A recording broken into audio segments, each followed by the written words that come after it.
Ah, the fire burns bright tonight. It's the kind of night when shadows stretch longer and truths grow darker. Sit closer, my friend, and let me tell you a tale. A tale that will chill your very soul. This isn't about monsters under the bed or ghosts in creaky halls. No, this is something far more unsettling. It's about a thing that looks just like you but isn't you. There was a young man once. Let's call him Elias.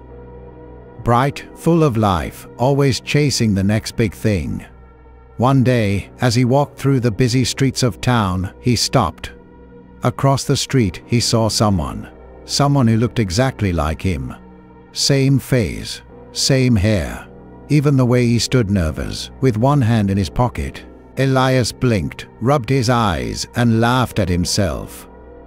Just a coincidence, he thought. But deep down, something didn't feel right. A week later, Elias saw him again. This time at the park. The man sat on a bench, staring at the lake. He had the same posture, the same tilt of the head. Elias started to approach, heart racing, but before he could get close, the man stood up and walked away, disappearing into the crowd. By now, Elias couldn't ignore it. He asked friends and family, even strangers on the street, if they had ever seen someone like him. But no one had answers. Then, things took a darker turn. One stormy night, Elias was alone at home.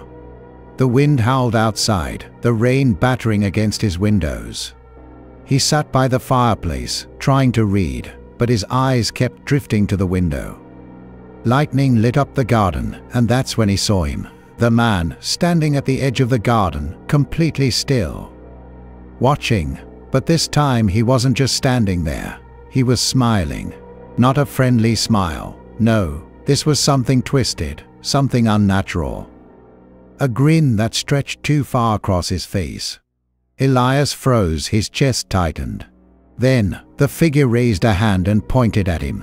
Panicked, Elias threw open the door. The garden was empty. Only the rain and the wind greeted him. That night, Elias dreamed of the man, standing over him as he slept, whispering in a voice that sounded exactly like his own. "You're not you anymore." When Elias woke, something was wrong. His reflection in the mirror didn't feel like his own. His movements felt off, like someone else was pulling the strings. The people around him noticed too. They avoided him. They whispered when they thought he couldn't hear. And then, one day, Elias disappeared. No one knows where he went. His house was left abandoned. His things untouched.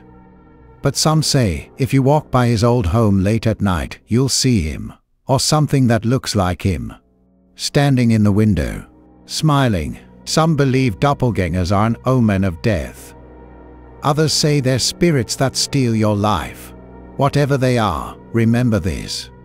If you ever see someone who looks exactly like you, run. Run, and don't let them get too close. Now tell me, my friend, do you believe in doppelgangers? Or perhaps you've already seen one. Thank you for joining me by the fire tonight. If you enjoyed this tale and want to hear more stories that chill the soul, be sure to like this video, subscribe to the channel, and hit the notification bell. And remember, the next time you see yourself in a place you shouldn't be, think of Elias. Good night, my friends.